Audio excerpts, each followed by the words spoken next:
Hi everyone, please let me know if you can see the beautiful Tbilisi, narrow street, the quaint homes. Let me know if you can hear me. Let me know if you can see me now. Hello, I know we are a little early, basically just like yesterday. I have to schedule tour sometime at this hour. Luckily, the recordings are available, so those who cannot join can always catch later on. Hi, Christine. Hi, Natalie. Good to see you. Thank you so much for joining. Thanks a lot. Well,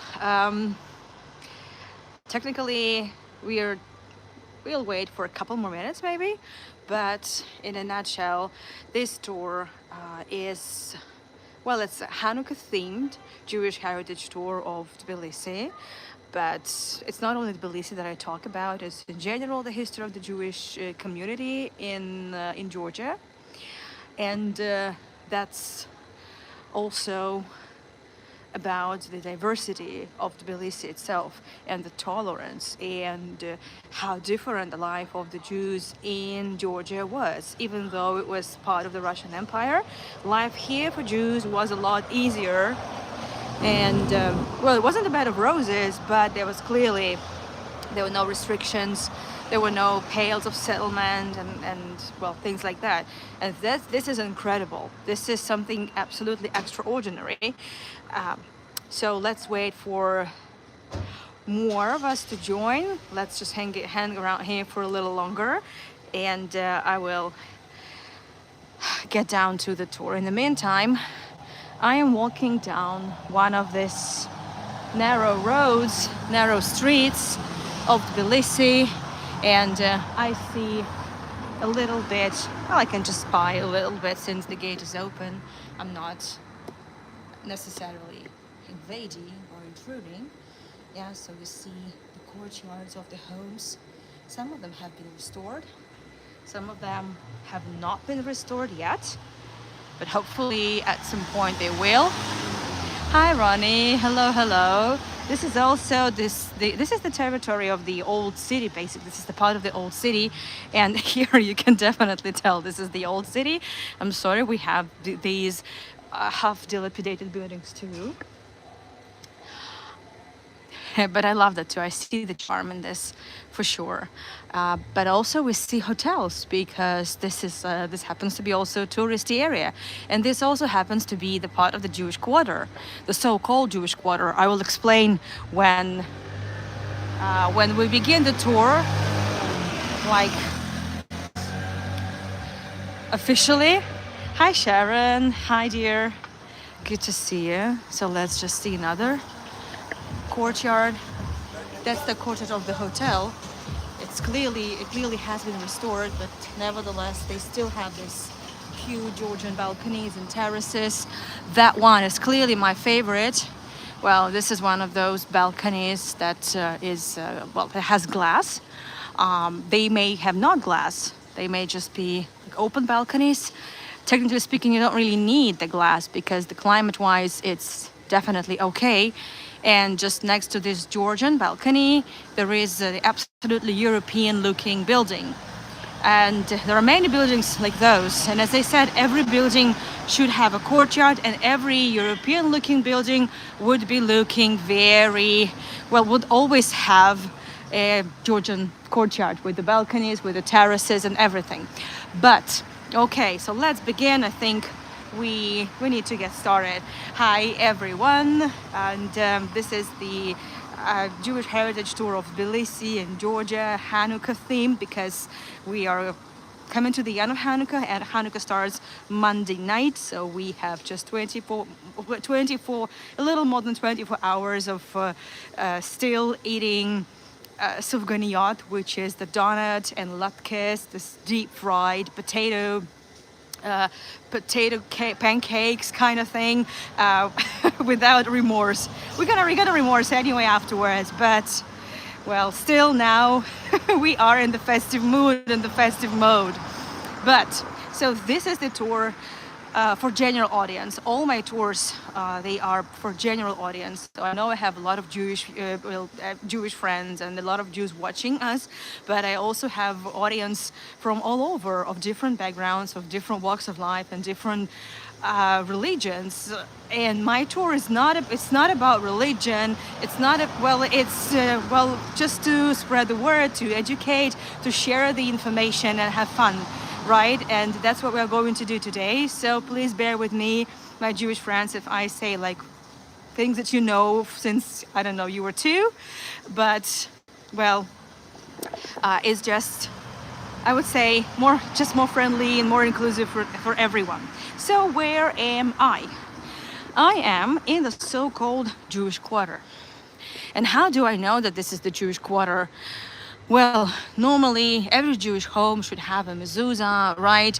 That is the small kind of a box on the doorway, by the door, with a parchment with a small prayer in it, but you don't see it here. Normally there should be at least something that kind of says us this is a Jewish Quarter, but you won't see anything here other than this building that like yells the Jewish Quarter. This is the Jewish Quarter because this is the synagogue. And for a change, well, you know that you have had few latkes this year, but have kept away from the donuts. Sharon, good for you. I'm so proud of you. I gave in a couple of days ago and had a donut. And it felt so legit. I don't know.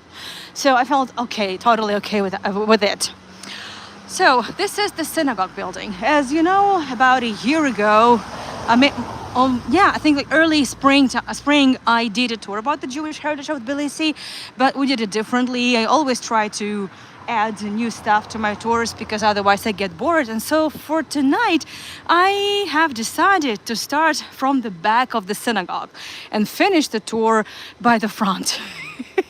So basically we're going to go around, we're going to see some streets of the so-called Jewish Quarter that we haven't walked before, and also we're going to see things that we have seen before, because it's still the same Jewish Quarter, it's still the same Tbilisi, and it's not really the Jewish Quarter. Okay, it's complicated, so I will be explaining things as the tour goes. I will not be able to stick to chronology, I would say, as much as I really would want that to, but it is what it is. So let's just for a second focus on the light, right? On the good things. But Hanukkah is the holiday of light, right? It's a celebration of light, how light prevailed over darkness, how in the 2nd century BCE, Jews were able to win over the Greek Hellenistic culture and get back their temple, and they miraculously found the jar of oil that was still kosher, that was not desecrated, because that's what the Hellenes do.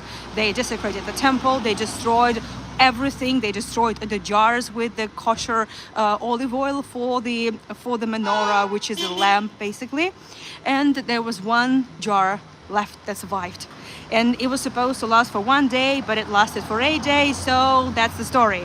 That's why Hanukkah is celebrated for 8 days, and it's the holiday of light, and every day you just lit another candle on the special Hanukkah, the Hanukkah menorah, for 8 days. So 8 candles and another candle, kind of service candle. We'll talk about it later. So, but in order to see the light, well, you need the darkness, kind of. And I would say that the history of the Jewish diaspora in the world, and not even Jews, but since we're talking about the Jews here, so let's focus on that. It's always the fight, the bad and the good, the bad and the evil and the good, the light and darkness. And there is one thing here that many people tend to completely overlook. Yeah, they see the backside of the synagogue, but they tend to miss that plaque over there. And I just want to cross the street here, thank you so much, and show you this. It's written in Georgian and it's written in Hebrew. Well, luckily we can always translate thanks to Google Translate, but what you need to know is that this plaque has years, right? Very interesting years, knowing that in the 20th century, Georgia was part of the Soviet Empire starting from 1921, and 1930s, the end of the 1930s were really bad years for everyone that did not, even for those who complied with the regime. It was still, well, the time of the silent purges, and many people perished in the camps. So it says that here, from 1938 to 1972, lived the great spiritual leader of the Jews of Georgia, a teacher and a preacher, Rabbi Emanuel Davitashvili. Emanuel Davitashvili. It's an amazing story, to be honest, and I only learned about it, I would say, not so long ago, which is really a shame. So who was this Emanuel Davitashvili? Let's start walking, and I will tell you more as the tour goes. So the Emanuel Davitashvili actually was one of the rabbis in Tbilisi. The community was very big. In the I would say starting from, well, the census took, I would say that the most accurate census was carried out in somewhat 1920s in Georgia, and then also later in the Soviet period. So according to, I would say, both two censuses, we can just kind of find the happy middle that was somewhat between 20 to 40,000 Jews just in Tbilisi, and that was a lot. In Georgia, and then about up to 10,000 in Tbilisi. I'm just saying numbers in general, not specifically the Ashkenazi Jews or Sephardic Jews or anyone. So it's just in total. So there were a lot of rabbis. In 1938, he was arrested just because it was this harsh Soviet regime, the silent purges, that he was arrested. And then he was released. And he returned to Tbilisi. He was born in Tbilisi. He was a Georgian Jew. Then he served at the Second World War. He served in the army. He fought at war. He was wounded, but he survived. And in 1944, he returned to Tbilisi. So he was the hero. Sorry, I cannot miss this courtyard. I mean, there's so much light here, and even though it's Christmas themed, and yes, we're gonna have our Christmas fun later on in 1 hour after we wrap up with the Jewish tour, because I'm heading to the central Christmas market. But I cannot miss this because, again, Christmas or not, Hanukkah is about light, and there is this beautiful illumination here in this courtyard. I love these stars as well. So just a lovely courtyard, but we move on. And he, being the hero, being the local, I would say, he was born and bred in Tbilisi. He thought of war. He never really said anything anti-Soviet. But then, in 1967, when the Sixth World War happened, the Soviet Union got, I would say, especially angry with the state of Israel. And this is when all the rabbis of all the Jewish communities around the Soviet Union, they were asked to publicly denounce, to just publicly, I would say, disagree with the state of Israel and criticize the actions, yes, of the state of Israel in that Six-Day War in 1967, which he could not do. There was a big conference held in Moscow, and there were 16 rabbis at that conference. And Davitashvili was the only one who said he could not sign that petition. He could not condemn the actions of the state of Israel. He said, every day, 3 times a day, I say that we Jews would return to the land of Israel. I cannot sign the document because I will forever regret about it. This is a lie, and I can't lie. I can't lie to myself. I can't lie to my people. Well, nothing happened. He was sent back to Tbilisi, and then the next day he was met. And let me show you where we are, just for a minute. Can it zoom? Yeah. Welcome to Jerusalem Square, my friends. Yes, here is Jerusalem Square, because we are sort of in the heart of the so-called Jewish quarter. As I walk down the street, so all the streets that I have chosen for today, they used to be parts of the Jewish quarter, and later on I will explain why I call it a so-called Jewish quarter. But I want to make sure I finish the story with Davitashvili. And the next day he had an appointment with the head of the KGB in Tbilisi, and he was said he had 10 days to pack and go. He basically was sent away to Israel. So in 10 days he left in the airport. Hi Martin, good to see you. Hello. And in 10 days he left in the airport. When he came to the airport, he saw hundreds and hundreds of people, members of his community, saying goodbye to him and praising him for his beliefs, for standing up for what he believed in. Then he went to Moscow, spent a couple of days in Moscow, and then went for Vienna, because back in the days, all the Aliyah, so which is the kind of return to, well, the all the moves to Israel, immigration to Israel in the Soviet Union, from the Soviet Union, would be done, I want to show you something, through Vienna. In Vienna, he was met by the delegation, by Israel diplomats and European diplomats, and he was greeted. I just wanted to show you the beautiful tiles here. Clearly historic, you know, I'm a big tile fan. He was met with the delegation, and he was met as a celebrity. People admired him for his strength. And technically speaking, Shalom Padukai, technically speaking, he could have been put into prison in one go. Like in the blink of an eye, after he said he would not sign the petition.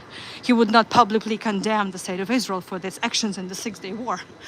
And then he came to Israel, and there he was met by Golda Meir. And again, the entire delegation, all the diplomats, all the politicians, members of Knesset, which is the Israel parliament, they all greeted him as a celebrity, as the person of the strong will. Here I am on another square, and I'm happy that they are already turning on some lights. The reason why I started this tour at this hour is simply because, well, I had already another tour scheduled, that is the Christmas market, which is in roughly 90 minutes from now.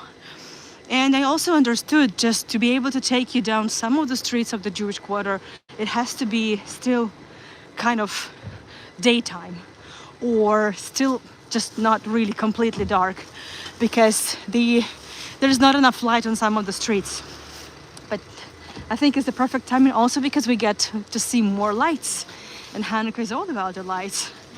And the Emmanuel Davitashvili eventually, he settled down in Haifa. His daughter had already been there, by the way. She had made Aliyah shortly before the events of the kind of about 2 years before that. Yes, he took the entire family with him, of course, the entire family. Davitashvili, yes, Emmanuel Davitashvili. Or sometimes he's referred to as Kimmanuel Davitashvili. I like this house very much. This is end of the 19th century. Was also part of the Jewish quarter. The Jewish quarter was called, by the way, Pet Chaim, which is kind of a bit corrupted way of saying Beit Haim, which is translated from Hebrew as the house of life, but actually that was the name of the Jewish cemetery, not far from here, and that's just for some reason. Yes, he wasn't sent. Yeah, he wasn't sent to Siberia. He settled down in Haifa. There was a small community of Georgian Jews there, and there he opened a synagogue. I don't know whether the synagogue is still there. I'm not sure. I haven't checked that, but this is for sure that everything that I have said to you happened. And I read that in the memoirs of his son, and his son is also a rabbi now, and he shared the memories in one of the books that I read in Russian. Yes, so that's an interesting story. That's the story, again, about this battle between the light and the darkness and the light. So back to the Jewish quarter. So I always say the so-called Jewish quarter. Why is that? Let me switch the camera. Well, because, yeah, there were synagogues. There were a lot of synagogues. But and it's only natural that the Jewish community would settle next to the synagogues. This makes sense. However, in Europe and in the Russian Empire, Jews were not allowed, in the Russian Empire, Jews were not allowed to live in the big cities, right? They had to live in the settlements, in the pales of settlement. In Europe, they also lived in kind of mostly their own communities. This is one of the streets of the Pet Chaim too. I'll just walk a little bit. Some buildings are not in I would say, very good condition. It depends, but we know already that that's not the point, right? We see history, we appreciate the history and all these buildings have been through, and we know that at some point they all will be taken care of. So that's not an issue at all. Don't expect to see opulent palaces here. That's not where we're going to see that, but we just see some pretty old buildings. And also a cat, and maybe it's probably not even a stray cat. I don't know what she's doing here. She's wearing a collar, so probably not. And why is it so-called Jewish quarter? Because unlike the Russian Empire, in Georgia there was never any pales of settlement. Why so? Because, Georgia became part of the Russian Empire in 1801, and by that time there had already been all these pales of settlement initiated and applied, and they worked really smoothly, I would say. But when the Romanovs had this thought to actually make sure that Jews would not live in Tbilisi because they were not allowed to live in capitals. When this thought crossed the mind of the Romanovs, Georgia said that would not be possible, because by that time Jews in Georgia had already been living for 24 centuries, and they had never been oppressed. They had always considered themselves part of Georgia, and they assimilated. So first Jews, as many of you know, but also some of you might have forgotten, and also someone you may at some point discover this tour on YouTube. So I'm going to share this. The first Jews came to Georgia 26 centuries ago, when the first temple was destroyed by Babylonians in 586 BCE. And we'll be talking more about the historical, I would say, proof of that. Any evidence of that, we'll speak about it later. So Jews, it was absolutely impossible to somehow make a couple of thousands or several thousands of Jews move from Tbilisi and also other bigger cities, and because they were also involved in so many different trades, absolutely essential. So the Georgians, they made it possible.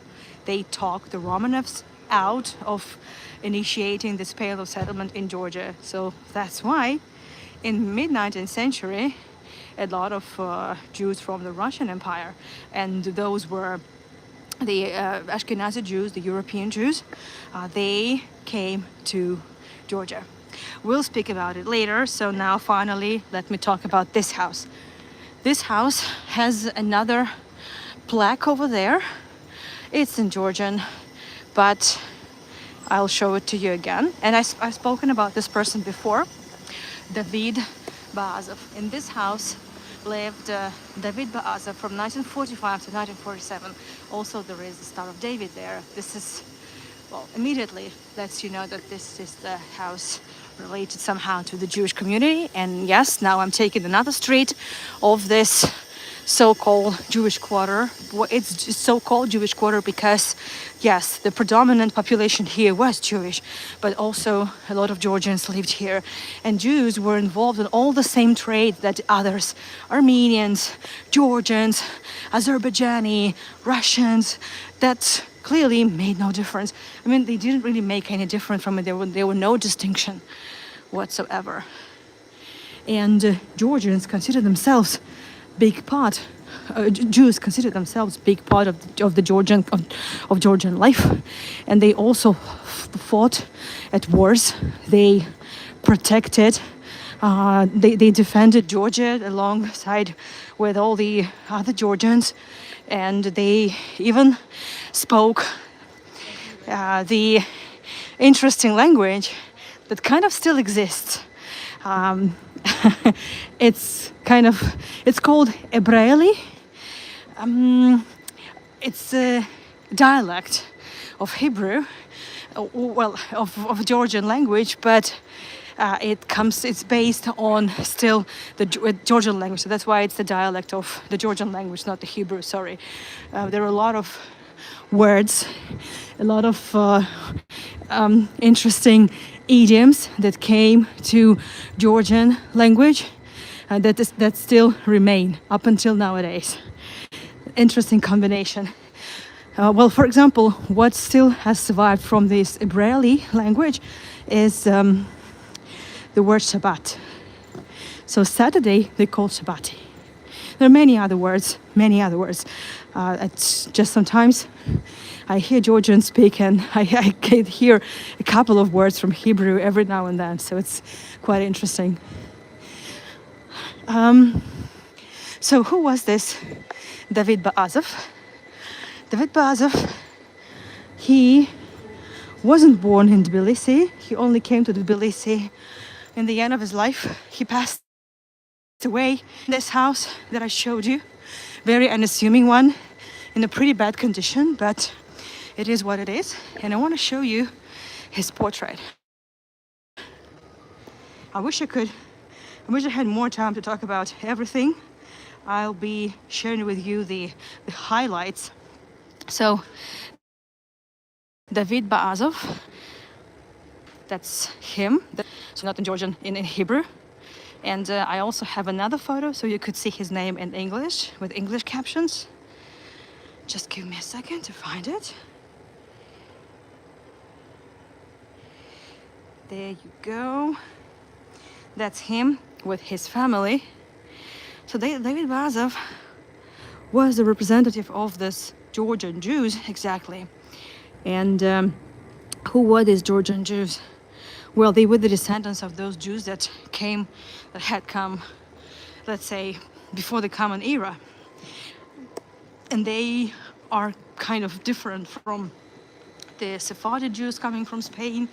They are different from the Ashkenazi Jews coming from Europe, right? It's kind of just this, kind of a different group, so to speak, but it's still the same. It's still the same Judaism, obviously. It's just the different communities, so to speak. Still the same. So he was born in Achaltsikhe. Achaltsikhe is the western Georgia, and this is where a lot of Jews actually lived. Achaltsikhe was one of those cities with the biggest Jewish population. So Tbilisi had really a lot of Jews, so Achaltsikhe at some point had even more. I want to show you this Achaltsikhe. I know this name is very difficult to pronounce, so I'm going to need a second because I should have some photos for you. Just give me a second. Yep, there you go. So Haltzihi has a name in English and a name in Hebrew, in Georgian this time. So Haltzihi even has this fortress, it's called Rabat. In the 11th century, in the 10th century, by the way, a lot of Jews along with the Georgians protected this fortress, and they managed to defend it and defy the Muslims. So I'll see him. And David Bazov, he could have become just one of the rabbis, one of the many rabbis, but he clearly did something extraordinary, so that this building, which is the Museum of Jewish History in Georgia, well, it was named after David Bazov. If I have a photo, I will show it to you. And by the way, you may see the police cars next to this building, and also next to the synagogues you may see the police. This is okay. This is just unfortunate. Well, it's not okay, but this is how things are. I just need a second to find the photo that I should have on my phone. I honestly try to use other apps that kind of can show photos within the live stream, like on the screen, but with my connectivity issues, it's really risky and I don't want to take any risks. So that's what this building looks like from a different angle. There's police there, so I'll just try not to irritate them too much by filming. I hope they won't stop me, but they might. But I haven't done anything wrong, I would say, but I always feel a little bit uncomfortable when there is a police presence. So why was this museum named after David Bazov? David Bazov just happened to be that type of a rabbi that also saw the importance of the, I would say, wholesome education, because the thing is that most Jews in Georgia, they were quite religious and Orthodox, even though they were part of the Georgian community, but still they lived in many rural areas as well. So in a nutshell, I would say maybe 20% of all the Jews were, lived in big cities and were quite educated, but many still lived in rural areas and were lacking just the general education. And David Bazov, who had studied in Europe, he always believed that just the general education was just as important as the one coming from yeshiva. Yeshiva is the Jewish religious school, basically. Well, the museum is already closed, and the museum is housed in the former synagogue building, which I will tell you in a minute. Just give me a second. I just want the police car is blinking in my eye. I just want to stand somewhere here to be able to film the synagogue, the former synagogue. There you go. So over here, I just don't want to film the policeman, so I will wait for him to pass. Yeah, there you go. That's the building. You can see a little bit of the dome as well. So this is the former synagogue, one of the synagogues in Tbilisi. There were several of them. And David Bazov was the rabbi in Haltzihi and in Oni. So technically speaking, he never really worked in Tbilisi as a rabbi, but he's remembered in the entire country, but the entire Georgian Jewish community. And speaking of Oni actually has a beautiful synagogue, and if I find a photo, I will definitely share it with you at some point. Yeah, there you go. So the town of Oni, it's always a must see if you are on a Jewish heritage tour of Georgia. The synagogue is not functioning because there is not a minyan. There is not the minimum number of people required for a service, that is 10 men. because almost all the Jews, actually all the Jews but one, went to Israel by 1990s, I would say, just shortly after the collapse of the Soviet Union. This policeman walking back and forth kind of really, really getting on my nerves, but nevertheless. And David Ba'azov, he built a lot of schools. He was a good teacher. He educated the kids, and he wanted to make sure they would also, apart from the religious education, they would get some, I would say, more, not really secular, right, but also general education, and also different trades, practical things. Yes, it's Oni. Yes, that synagogue was an Oni, and he also was a rabbi in Oni for some time. And it was thanks to him that that synagogue was built. Gorgeous one. I love this building very much. It's also part of the Jewish quarter. I just had, because of the blinking of the police car, I could barely see anything at all, and that's why I'm just kind of turn around the corner a little bit. But I will need to get back. I just need to finish the story with David Ba'azov, and also David Ba'azov was a Zionist. And I need to explain something, especially to my non-Jewish audience. So right now, the word Zionism is a red flag, right? It's something that just, I don't know. It's kind of a big trigger word, and I probably should not even say that on YouTube, because YouTube might think that I'm an extremist or what, I don't know. But it's not the case, actually. So the Zionism, yes, it's the movement, return of Jews to their motherland, right, to their ancestral land, that is Israel, called Zion. But how did the Zion actually came up?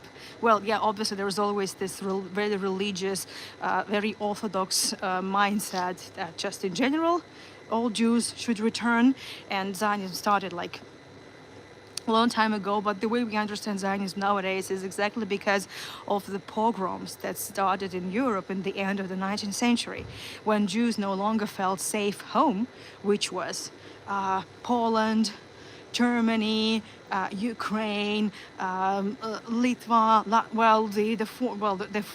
actually all these pales of settlement, Kishinev, Chisinau, right, in Moldova, well, all these cities. So Jews were no longer safe, and that's why they needed to escape. And where would they go, right? This is how it all started. So the more troubles Jews had to go through, the more they want to go back home where they feel safe. And everything that's happening nowadays, all these attacks, well, this is, well, the only aftermath of this is that the Jews would be even more Zionists. I don't know why people don't understand that. Nevertheless, so let's get back to the tour.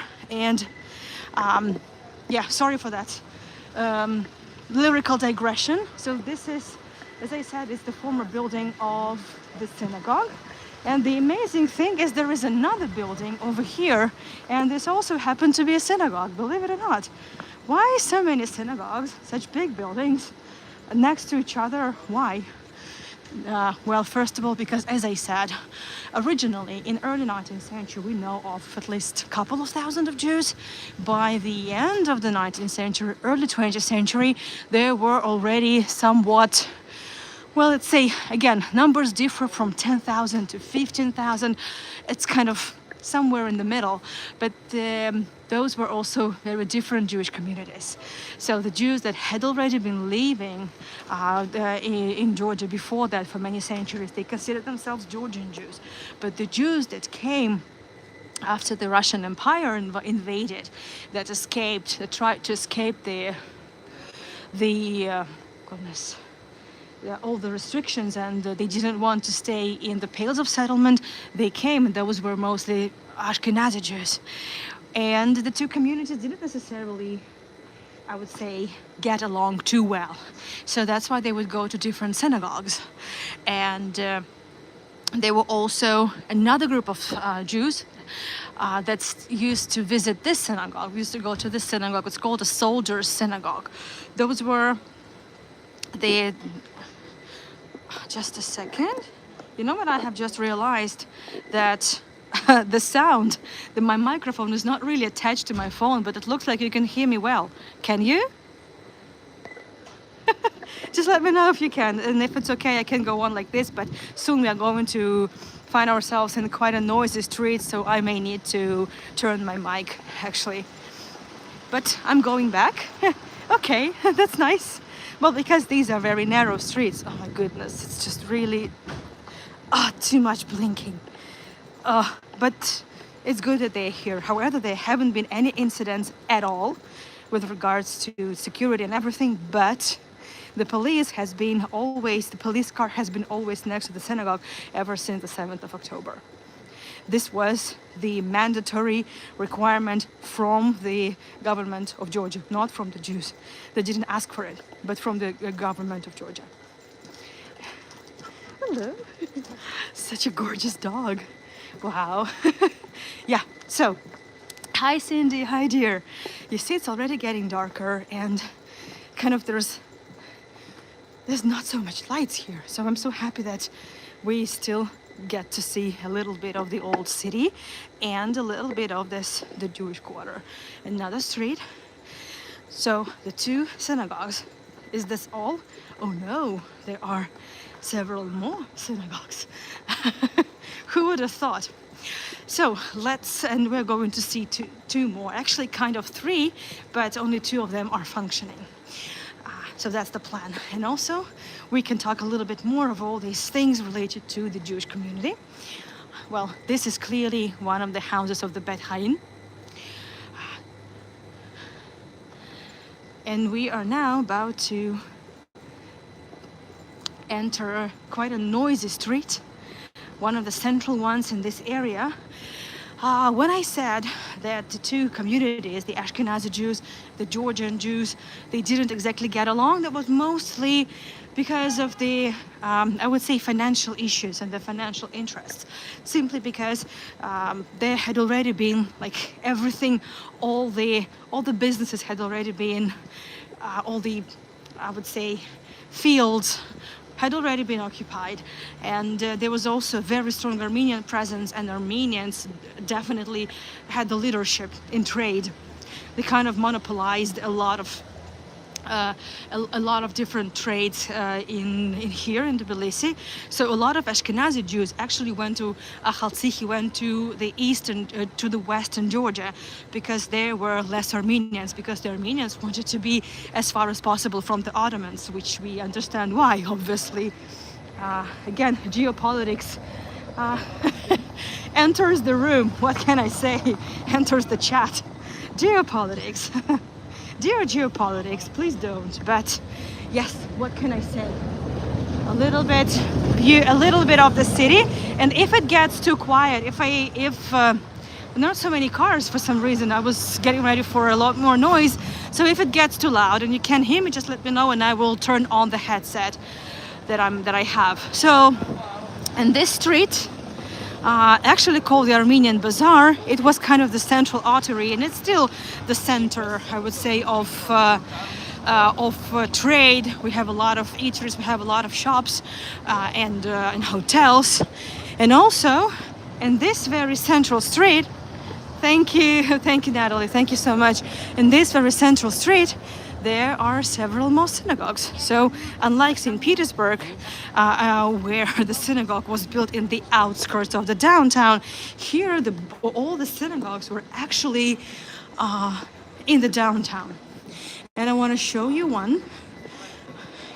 And there you go. So this is the Ashkenazi synagogue, Beit Rachel. And the lovely thing is that they have the Hanukkah here, with just one more light missing.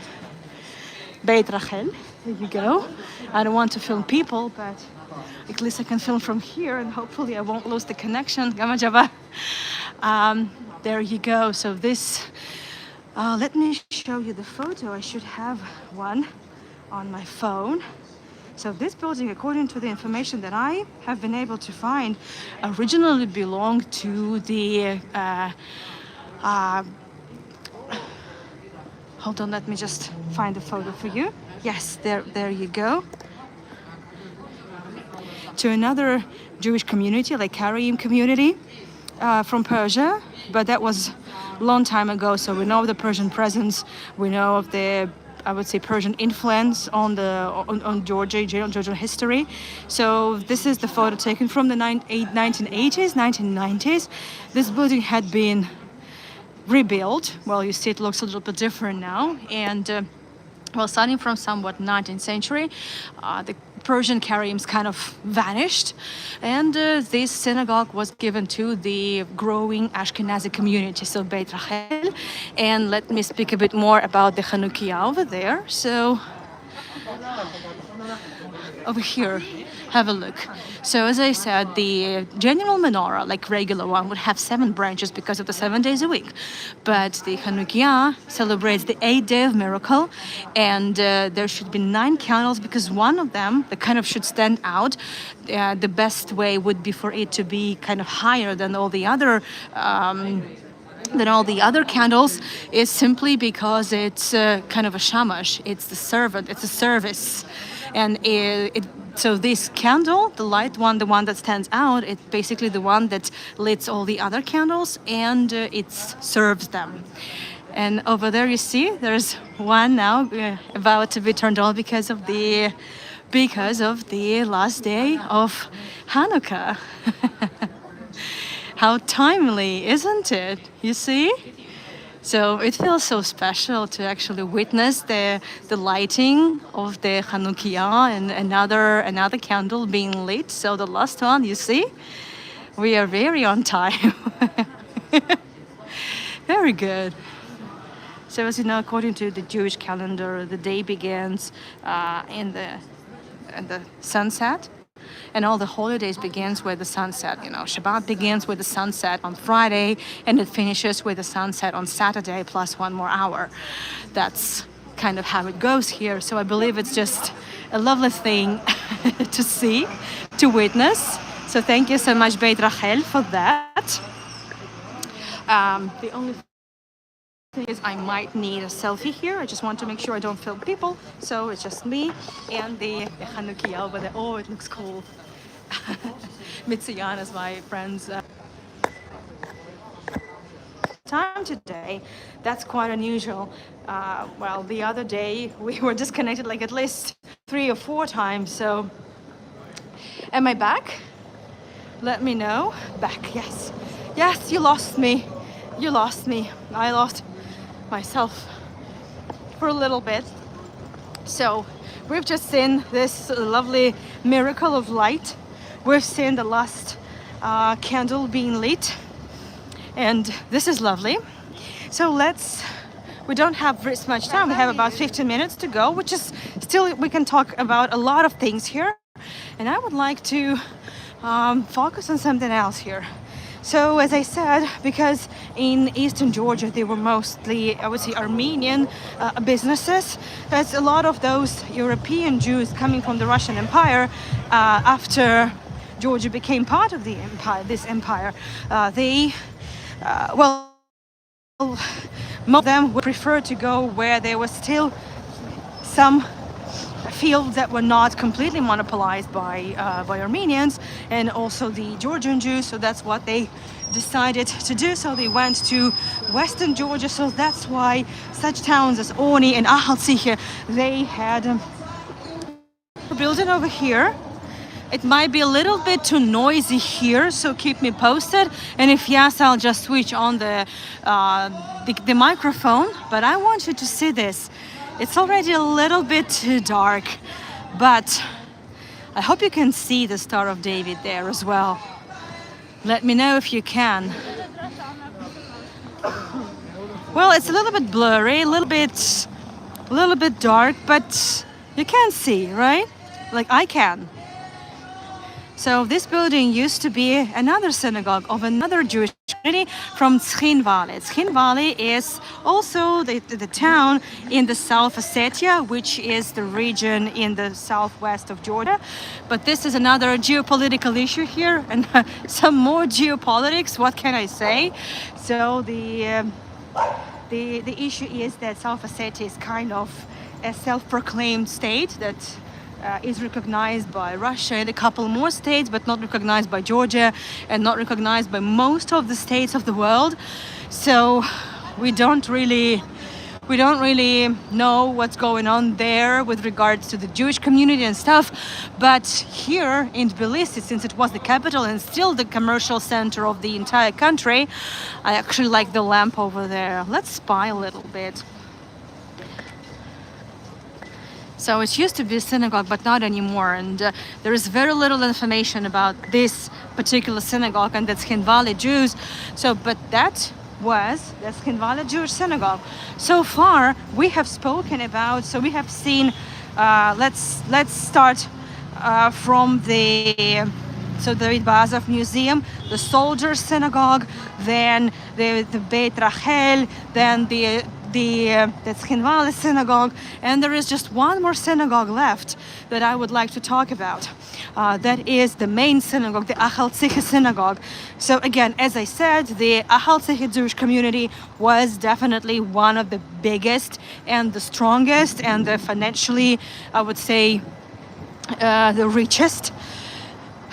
There is, since I want to talk more about the light, other than the darkness and the hardship, I started this tour with a story of a remarkable Jewish person, the Rabbi Davidashvili, Immanuel Davidashvili, or Kimmanuel Davidashvili. So I would like also to finish with a story full of light and full of life. That's the story of this heritage that one person carried with him through his entire life. And this man also happens to be an Achal Tzicha Jew. So his name is Shalom Kabashvili. Let me show you his portrait too. It's getting a little bit chilly, to be honest. But hopefully we'll survive. Give me a moment. Oh. So first, his name in Kartuli, in Georgian language, and in Russian, Shalom or Solomon Kabashvili. The interesting thing is that the Georgian Jews would also have the same last names, Shvili. Well, there are different other last names depending on the region these people come from, but many would have this last name Shvili. And how would you know that you are talking to a Jew? Well, because many of them could have names such as, well, David, but David is also a popular Georgian name as well. Well, Solomon, and the last names such as Davidashvili, Solomishvili, Mosheishvili, and Ibrahishvili, and stuff like that. So you name it. They would still have at least something in the name.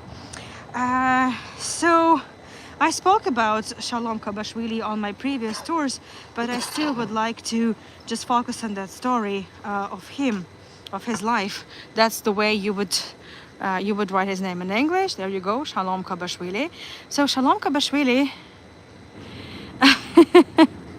yeah, we'll definitely need to get some warm drink. Thank you, Sharon. Shalom Kabashvili was from Achal Tzicha, again, so that same town in the western Georgia that had amazing Jewish presence. So he was from an Orthodox, very conservative family, and they were very, I would say, very deprived childhood. When he was in his teens, he was sent to Batumi to help to one of his uncles, and he worked. He had a little printing house, and this is when he saw him painting and drawing and making different sketches, and he, Shalom, just gave it a try, and he liked it a lot. Oh my goodness, what is that? I've never seen lights there. So, wow, interesting. As you know, every Georgian house has a cellar, and all the buildings here are very old. So this is the building of a seminary, a former seminary. So nice to see some lights. So definitely something's going to happen. There's something really good. Maybe a business, a new business, probably. That's probably. And Shalom Kabashvili started. He realized he actually had a talent for painting, for drawing, and his uncle noticed that immediately. However, when his parents learned that their son got into drawing, they took him back to Achal Tzicha and just said definitely a no, because drawing is not exactly encouraged in the Orthodox families, because it's related to the idolatry and depicting the idols, you know, in paganism. So it's not really, you know, kind of a, I would say, the most praised profession. But obviously things are changing, and we're talking here about the really conservative Orthodox community. But the boy actually forgot about drawing until he was in his 40s, and he worked as a guard in the museum of David Ba'azov. He wasn't called, it wasn't named after David Ba'azov in the Soviet period because he was still alive, but nevertheless. So, and this is when Shalom Kabashvili, well, he saw a lot of researchers trying to find some artworks depicting the life of the Jewish communities in Georgia, and they could find nothing. And this is when he said, well, if you give me paint, if you give me paper, and give me some time, I will draw what I remember from my life in Ahal Tzihi. And that's when he, for about 3 or 4 years, he over these 3 or 4 years, he created a lot of the works depicting the life of his community in Ahal Tzihi. And right now, these are the exhibits also in the Jewish History Museum of David Ba'azov, and we get to see that, well, these men look like Georgians, right? We only know it's something Jewish happening because of the sukkah, which is a tabernacle with a kind of a see-through roof with decorations. Or let me find something else. Hold on a second. Or this one, for example, another procession. Like these women, there is no way of saying that they are Jewish, like at all, because that's how it was. There was no really distinction. And the Jews didn't want to also kind of differentiate themselves from everyone else, from all the other Georgians. This is an amazing thing. This is the absolutely amazing thing, because in most cases it would be actually the opposite. So it's kind of lovely to see that it was different. Okay, my dear friends, so the last thing to see is the big synagogue, the backside of which we saw about an hour ago when the tour just started. Another police car over there, as I said, it's because it's there all the time since October 7th.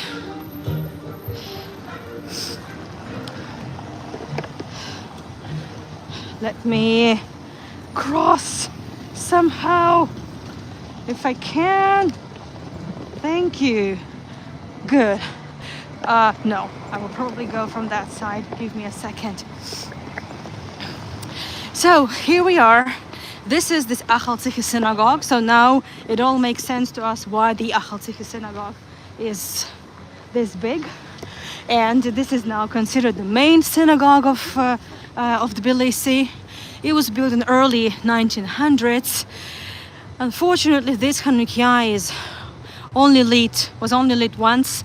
This time, well, this year, when the first day of Hanukkah just started, the synagogue is open, and I don't know, we can maybe ask if they let us film, but I'm not sure that they will, because there might be some service held there. But if they don't, I have a video, but we may ask, because why not? Can you show us the sign on the left with the names of the previous rabbis? Oh yes, sure, of course, but let me first ask. Камаджоба, можно поснимать? Не, вот здесь можно, да? А во сколько закончится молитва?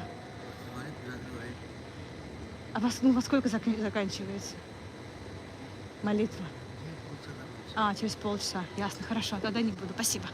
So there is a prayer now held, and then they're going to close. So, but I guess the most important thing that we have seen the Hanukkah. So this is the wall with the rabbis. Unfortunately, there is not enough light. The menorah is not switched on here. This is the regular menorah, right? With the 7 branches. But as I said, I have a video for you. Obviously, I'm not going to film, and they would not let me, and I wouldn't even dare to film during the prayer. So, but I hopefully have a video I can share with you or at least a couple of photos. We'll see what's going to work for us. Hold on a second.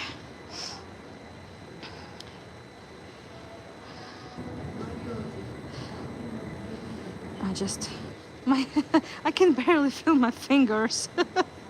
I didn't expect this to be this chilly, to be honest. Yes, there you go. So the video, I filmed it, by the way, a couple of days ago, because I just, I always walk. I try to walk the area and explore the area before the tour, even though I've been to this place so many times. This is just the first floor, the praying hall of the synagogue. It is just a very short video. I have also a photo to share with you. Just a second, where is that? So that's the photo taken, I believe.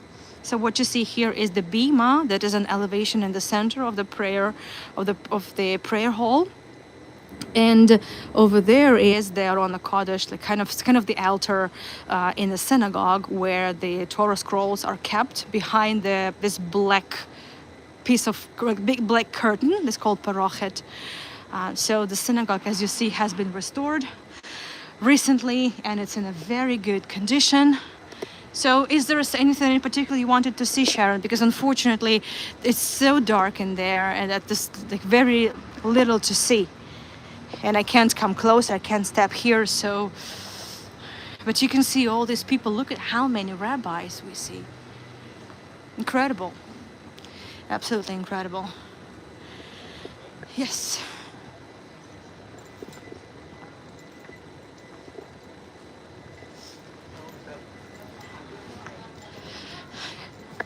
We are not actually completely done here. There's something else to do. And I think what I need, I didn't think of taking the photo. Oh, I see. Well, unfortunately, it's really dark for this. Unfortunately, it's too dark. But, well, I'm happy that you've been able to at least take a screenshot or anything. Or whenever I'm here next time, I can take a picture for you as well. It's not going to be an issue. Anyway, so this is it. So this is time to wrap this up. In 1 hour from now, I'm going to take you to the Central Christmas Market in Tbilisi. And then after a short break, Misha and I are going to talk and sing. And, well, Misha is going to be singing tell you about the 19th century Russian poetry and the Romance songs. And then I'm taking you to Jerusalem for another tour of the Temple Mount, basically. Anyway, so I don't think they're gonna be against what I'm actually about to do. But since it's Hanukkah, you know what? I thought we needed something. I'm not even done yet. I'm not done yet. There's something that I'm planning also to do at the moment. Since it's Hanukkah, and on Hanukkah, all these greasy, fatty foods, Chag Sameach, had to be consumed. So I just said Chag Sameach, a happy holiday to a lady that she's just been to the prayer. So I thought to myself that we always need something extra, right, to experience, to feel better, like what we've been talking about. So I thought to myself that having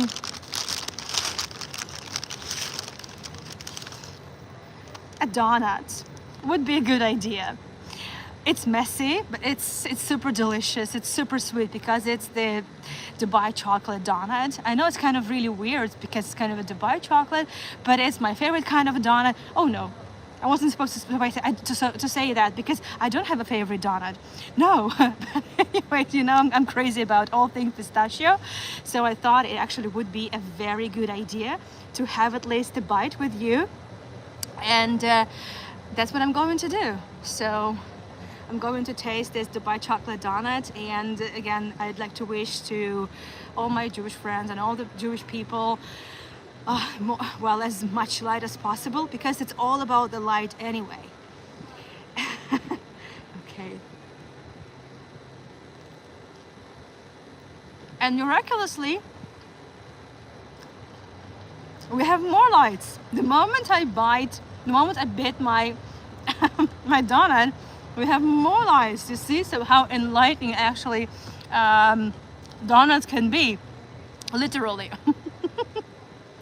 This is more like part of my outfit for the Christmas market, but that's also fun. And I'm so happy that I get to celebrate both Hanukkah and Christmas and the New Year and the also the Orthodox Christmas and even the Old New Year.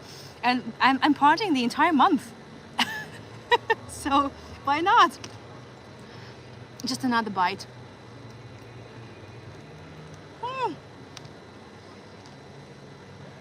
There's like a Kadaif door, special thing for Dubai chocolate, and also they have this. Oh my goodness, this pistachio filling over there. This is too good. I'm not going to finish it, to be honest, because I need to go to the Christmas market. But thank you so much for joining me. I need to wipe my hands now somehow, and I want to make sure they won't kick me out of here. Technically, it's still the territory of the synagogue, so I'm kind of doing something very wrong here. I'm not, but anyway. Thank you so much for joining me. There is a pinned comment on the chat that should be over there. I do hope so. So there is the link to my website, to my PayPal, to buy me a coffee. And oh, let me see what's wrong with the sound. The sound is lagging a bit after you talk. It's funny to see you talk with the donut in your mouth. No, I was just talking with the donut in my mouth. Was it lagging the entire tour or just in the end? This could be something with the bandwidth. I don't think it's something related to the microphone issue, which I forgot to connect to my phone. But it looks like the sound was totally okay all the way through. No lagging here in Sweden, so it could be something also on your end. It could be the bandwidth. Thank you so much, everyone, for joining me. So it's all about the light. It's all about defeating the darkness. Thank you, everyone. Chag Sameach, happy holidays, and I will see you soon at the Christmas market. Bye bye. Off and on for seconds. Interesting, Dolly. Well, amazing, Sharon. Okay, bye bye, everyone. Chag Sameach. Bye bye. Thank you.